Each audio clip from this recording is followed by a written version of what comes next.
Dr. Ashraf Hamouda.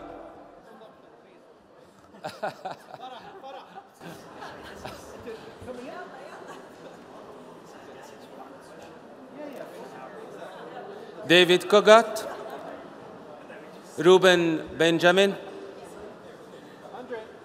Dr. Shamal Muhammad, Mr. Daniel Goldstein, Mr. Jose Francisco Serena,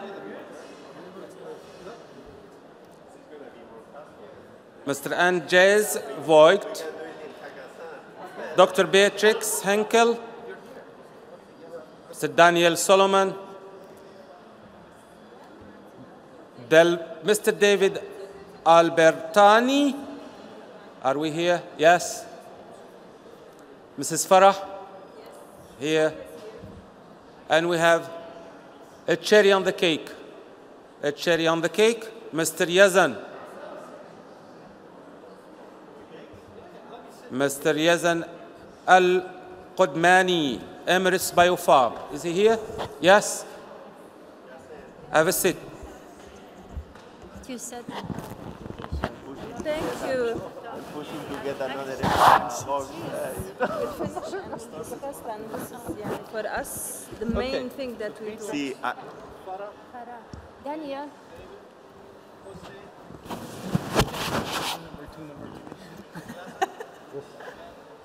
No. For this session, you have freedom of speech. You can talk till tomorrow, have debates. thank you. Yeah, fight if you wish for the good thoughts. Okay, sorry. Yes, it was mine. Hello, everybody. It's the first time I attend a session where the panelists are more than the audience, but it's fine. It's the last thing, but I'm looking forward to it. In good spirit. So I think what we had prepared really 2 questions. So what I will try to do is just leave it a little bit open, and then the questions for the recording, so you can go ahead and express yourselves. All right? So we'll be able to limit it, let's say, 3 minutes each, please, if you can. It was very good. All right, so this today now session is about finance. And it's really about financing and how as we move forward. So the question is, which I'm going to try this, how can we ensure that responsible investment in agriculture and food sector be able to promote sustainable and inclusive development, and how we can move forward into that? As well, if you're able to, within the time frame also, what are some of the emerging trends in responsible investments in the food systems? So if you can engulf that, that'll be great. So I'll start with you. Go ahead. Hi, I'm Daniel Solomon. I was in the previous panel, so I wouldn't introduce myself again. I think responsible investment, it's not doing businesses the way it used to be. It's really thinking a little bit how it should be. And what I'm saying here is being a little bit more conscious of our individual actions and saying how have we affected it as humans over time, and as individuals or as institutions, how can we do business differently? So looking at just beyond the financials is also looking at doing good, and this could be on different topic area, particularly when we look at sustainability. That's one of the great aspects where we as individuals, governments, and private organizations can really do investment differently. Looking at companies who are trying to make the world a better place, especially when we talk about climate change, is one of the most pressing issues that we face today, including what are the causes which food waste for us as a business we look at. It's one of the most issues that we face today, and it's contributing to climate change when it's been wasted. So it's how can we look at companies like this who are thinking outside of the box, making sure that food doesn't get wasted, or be it healthcare, and making sure that the economical benefit that they would produce as a business, it's going beyond just the economical. It's also going on the social, it's going on also the environmental. So looking at it from the three triangle point of view is one of the ways to really, invest and look beyond just the economical benefit that businesses would. Yeah. Thank you. And I would like to add something maybe to it, if it's part of the discussion, return on investment, and especially about the finance. Beatrice, your turn. I would like to build on a couple of things that Daniel mentioned. One of them is that we bring in sustainability a lot as a word, but what we also bring in a lot is responsible, mindful action and thinking. And when you mentioned, Daniel, that waste of food, we also look at finances now more carefully, and we say, what is I really need, and what is on top of that feels like a luxury. And when we reframe finance like this, on a personal level, on an institutional level, as a system, that can create a big difference.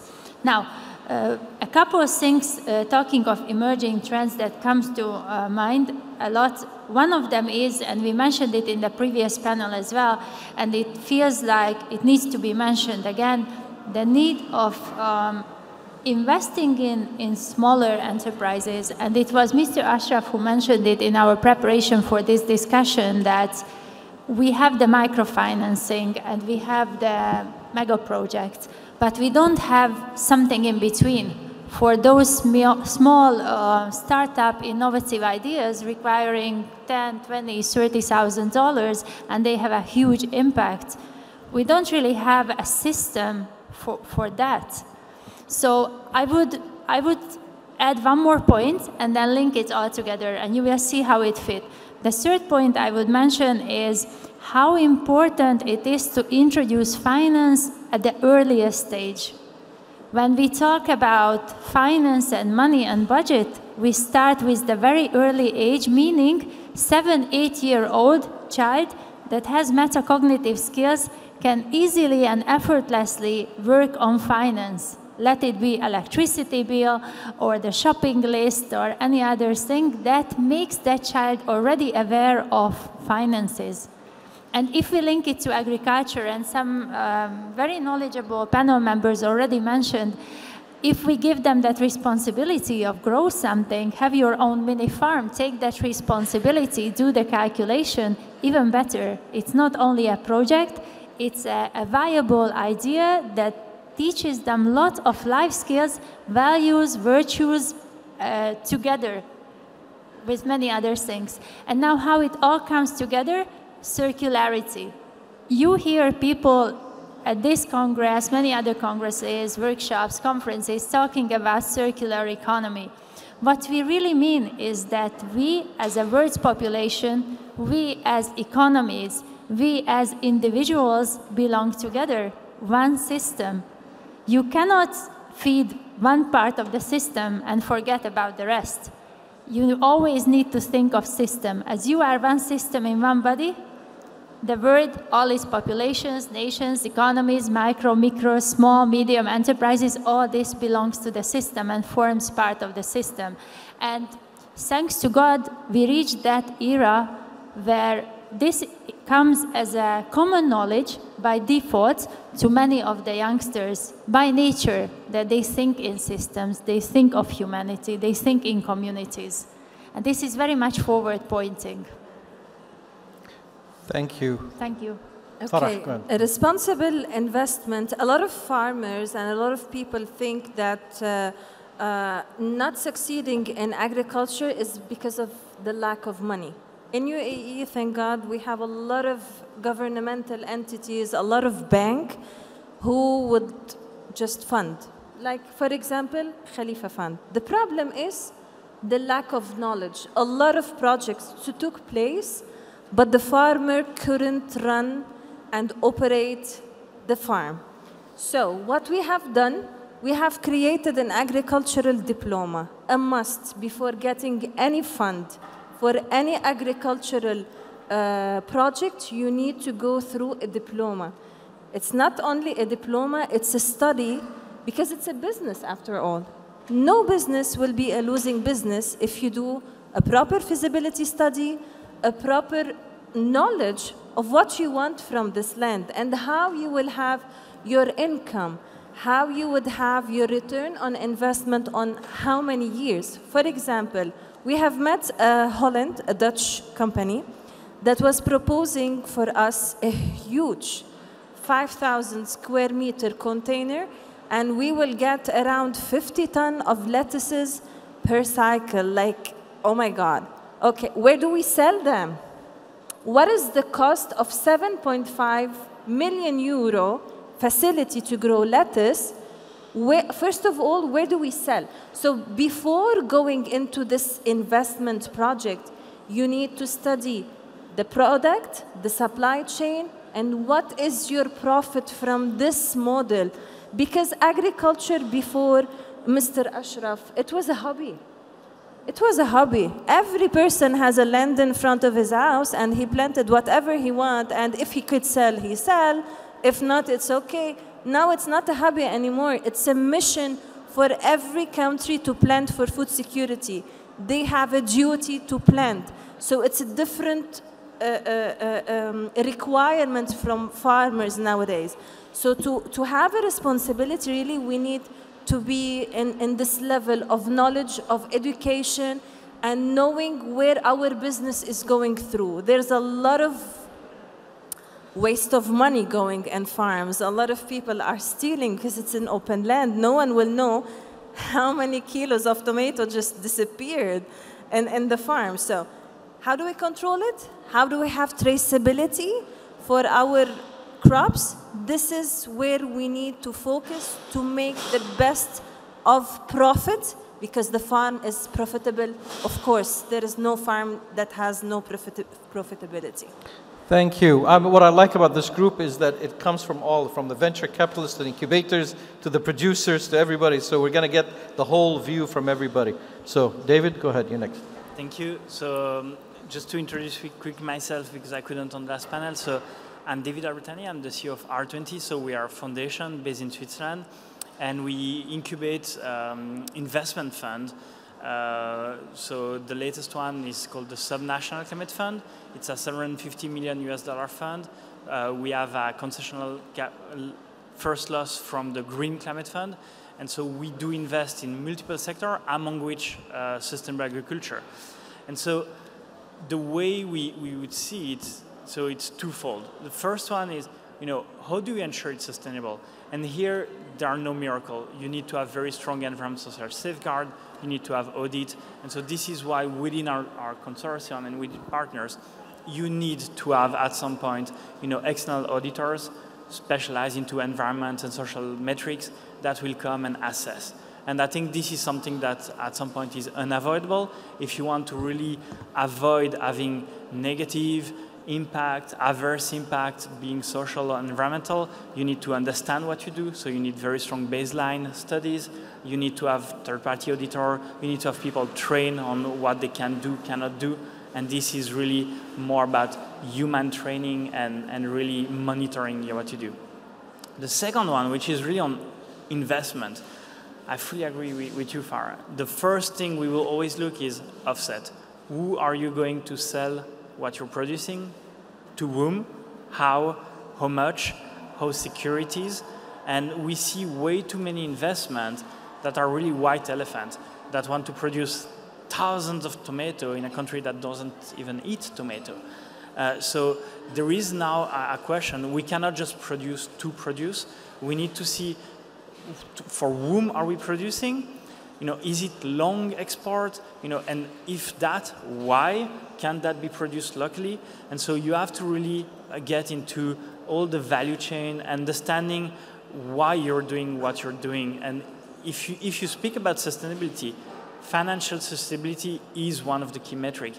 If you just go and the project works because there are tons of grants, those grants will disappear one day, and then your project will disappear too.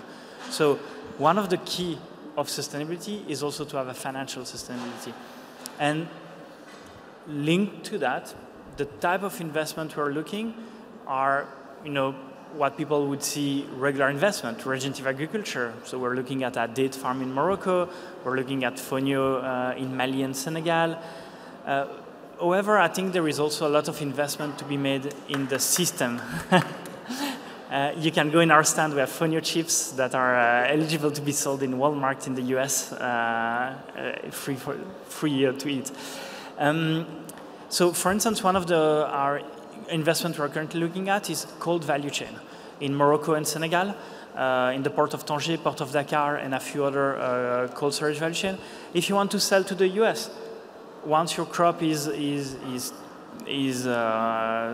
harvested, you need to have it in a cold storage within 24 hours. Otherwise, you're not FDA approved.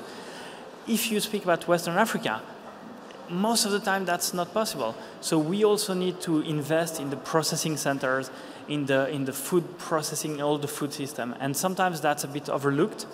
But the business model may be a bit more complex, but this is also something we really want to tackle, and we believe there is a huge and tremendous need, and this is totally underserved by the current financial institutions.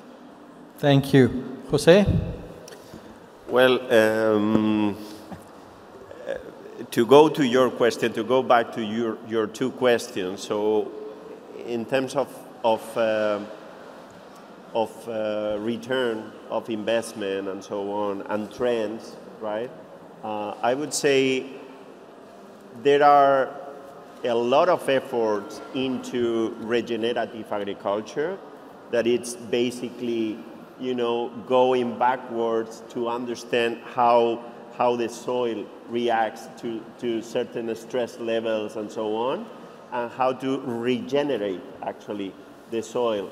In a natural way. So these are areas that are right now, when you add precision agriculture technology, that makes feasible to produce in such an environment, right? Or with such techniques. So this is one area that is very relevant. I've been participating myself in a program with the European Union with EIT Foods, to actually foster projects on this area. And then another area that I would consider very interesting is upcycling.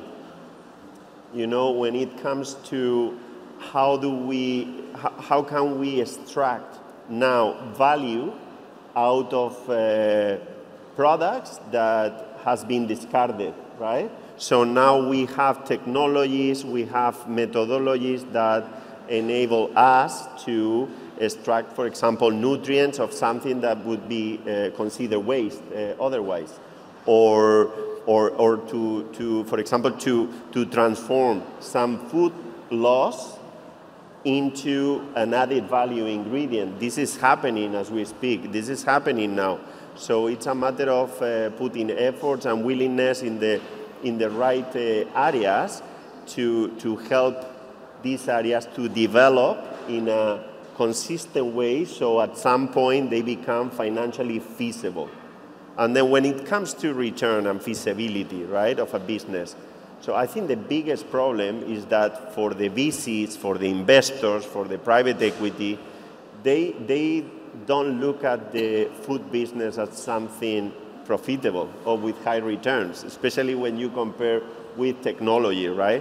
So I think the approach, and we've been talking a lot about this, to be honest, the approach is, let's measure the impact. And then through the impact, we will have a bigger return, whether if it's financial or societal impact. And I think we see, now we are talking about sustainability and so on and so forth.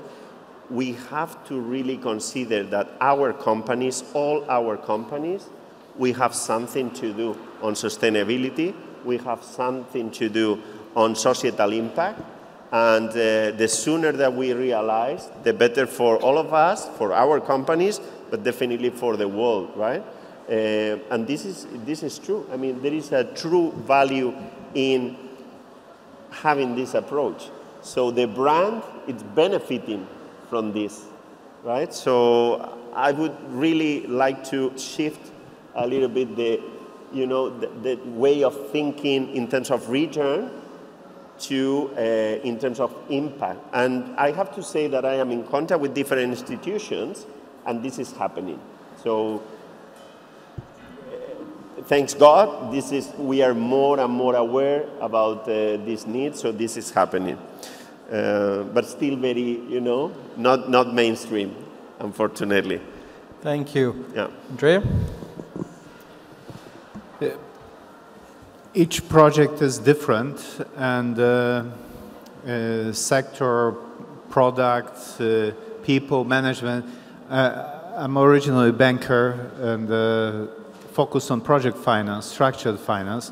So we could talk hours about procedures, which you probably know as investors or the bankers, members of investment committees. This is not the point. I don't want to repeat that's what you already said. I fully agree with your point. The agriculture is a very unique sector. It's different from most of the sectors. It's about not only production of food, but plenty of other things which are related to many other industries. And without complex approach of politicians, this is my experience after also working in our family business. Okay, we used to invest in, and we as a family are 700 years farmers. Let's assume generally. Okay, so it's about education, of course. Education, not only universities, but also quality of education you got from the family, the village, or the so-called big farm. You got from the people, your mentors in your teenager's life. And sooner or later, you're going to write business plan.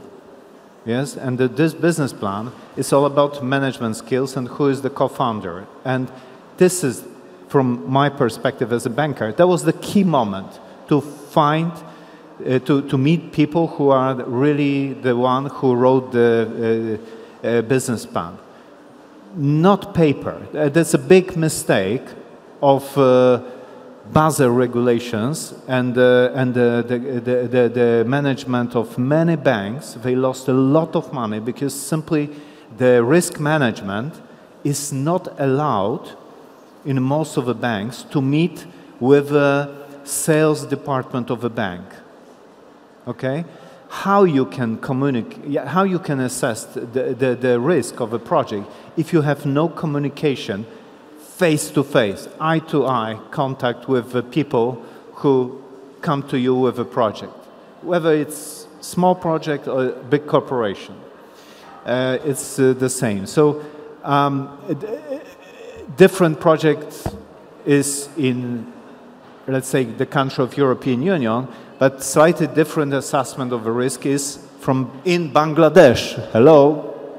My friend, we talk a lot because a lot of sessions are out of the session panel. And just to finish, one of the biggest European agriculture group is cooperative. Lantmannen from Sweden. 60,000 farmers established, I think, about 40 or 50 years ago, cooperative. Today it is, I think, $14 billion or euro sales with a very nice profit, and they can finance. There is a big trend in banking system, commercial, particularly in most of these big European banks, that no, cooperative is not eligible to get funding because there is no clear responsibility who is the real decision maker. It's about legal solutions in cooperatives in developing countries. In Bangladesh, 180 million people live. I did mistake yesterday because I thought about 120. Seriously, it's about also legal regulations which allowed different structures with thousands of shareholders or members of a cooperative to support this kind of products, which is financing of agriculture sector, agriculture projects, in order to make people free, responsible, and busy, educated. Thank you, Andre. Just, I Yazan. want to Sorry. ask him one quick question. Did you fund any project around the world and it was a big failure? And why did it fail? Oh yes, we lost a lot of money. And mostly in Poland, but do you want to answer me now? Can we do this offline? I'll tell you why, because there are some people who need to leave at 5. Yes, so we have, okay, so we'll have the, Yazan, we have the conversation? Because I to have also a answer lot of very questions. quickly, human factor was 80% the reason of failure. Okay. Not saying 100% because I would blame also myself that time. Andre, we'll need to take offline because I need to also discuss this as well. Yazan, go ahead. So my name is Yazan Al-Qudmani. I'm an organic farmer. In terms of investments, I see, I would, you know, everybody shared a lot of point of views, so I'll keep it short to discuss our region or our industry. I think here we have a lot of people invested in farming or bringing farms online, but we still have the ecosystem that's kind of lacking, from seed production, fertilizer production, advancing tech that's suitable for us, and then circularity within our system. So once we brought in all this tech, once we brought in all these inputs, once we brought in all these vegetables from abroad and this waste, we have a resource to work on to use this waste to grow mushrooms, to produce insects, to produce feed. So just circularity within our track, and then the support system for farming. I think that's where investments should go now. Okay. Thank you. I'll leave the floor to you because I know that some people have to go. So we take it easy. I think we have maybe 5 minutes to wrap up. If you wish, one more question to each and every one to summarize, and then we can open the floor for 2-3 questions maximum, and then we can celebrate our closing day. Okay. Thank you. okay. Let's start with questions. Do we have any questions? Let's start from the with floor? questions. Do we have a mic here? Yes? From the technical manager. Yes. Thanks, Ed. Hi, ladies and gentlemen. I'm also from the venture capital sphere. Yeah, we are quite flexible. We have a biotech accelerator in our structure. The question is, what are the main food security goals in the region?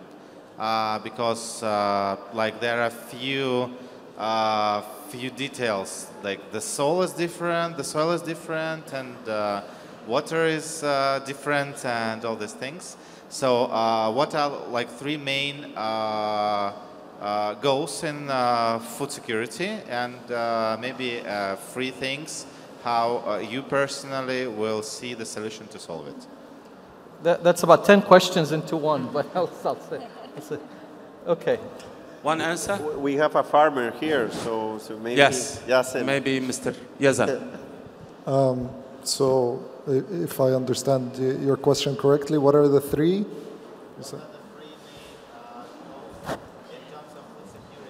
Yeah. What are the actions?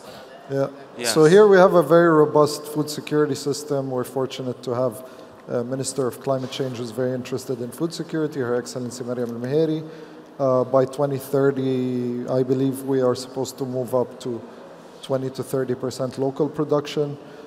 We're supposed to reduce our food waste. So there's figures in terms of food waste, in terms of food production, in terms of sourcing from different locations instead of one. So food security is not just about producing your own food. It's about, you know, protecting your supply.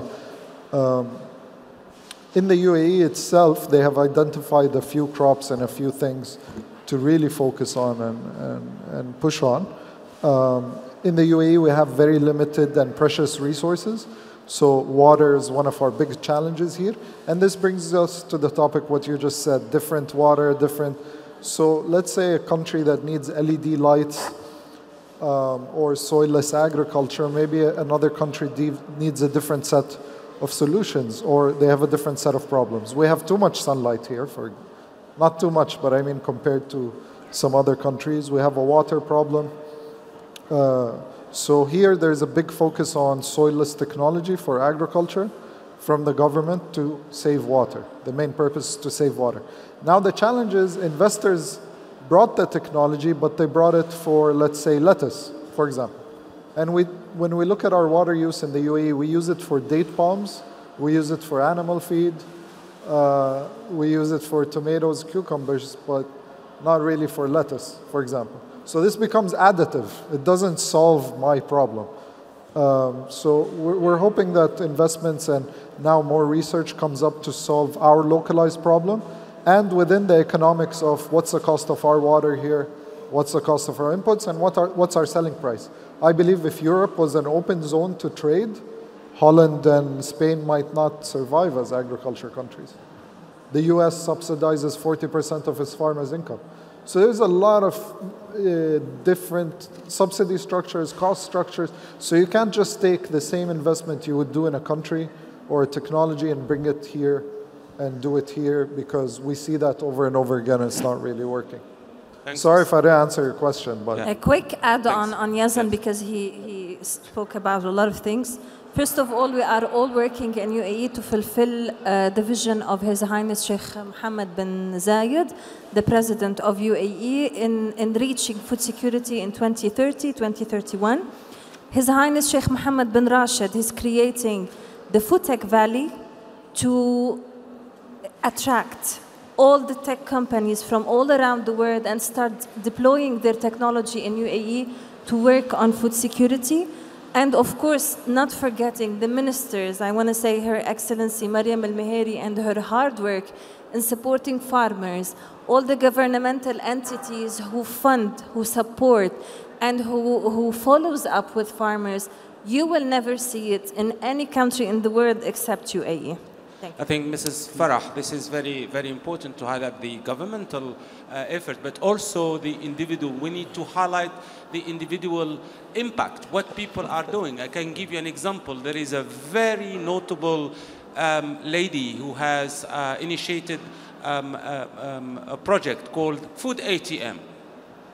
A lady from India came into the UAE, established one of the most prominent startups in saving food. She called it Food ATM. She's feeding thousands of people every day from just with 3 dirhams a meal, 3 dirhams a meal. So what is really important here is also not only to just count on the subsidy of the government or count on the organization subsidy. What are we doing as individuals to contribute to the economic growth? Because now private sector is called upon. Yes. Very important to start working harder. Go ahead. Yes. Just also a small point and not only focus on the UAE, but I think there is, when you speak about food security, there are all the obvious, but something we see also today in our investment is the big elephant in the room, is that climate is changing. And so food security today is not food security tomorrow. And so 2 areas where we see a lot of investment needed is, of course, arid regions, so UAE, Northern Africa. The food system will be very stressed out. And the second one where we see a lot of adaptation need is in the Caribbean. They have so many now hurricanes, and all the time the food systems are just wiped out. And today, areas that should be somehow fertile and wouldn't have food security are having more and more food shortage and are more and more dependent from the US and Mexico. So I think there is this elephant in the room. Climate is changing, and most of our food systems are not adapted. And in some places it's more dramatic than other. And so definitively, if you look at places that have more impact of climate change, you will see a lot of food security issues. Any other question? Thank you, everybody. Great session. Thank you, AIM. Thank you for hosting us, and looking forward to next year. Thank you to the heroes, everyone, and everyone in the seat here is a hero, because I've been there 5 minutes ago. It's desert. You are the roses in the desert. So thank you so much. Thank you. Another group photo to conclude, and thank you so much.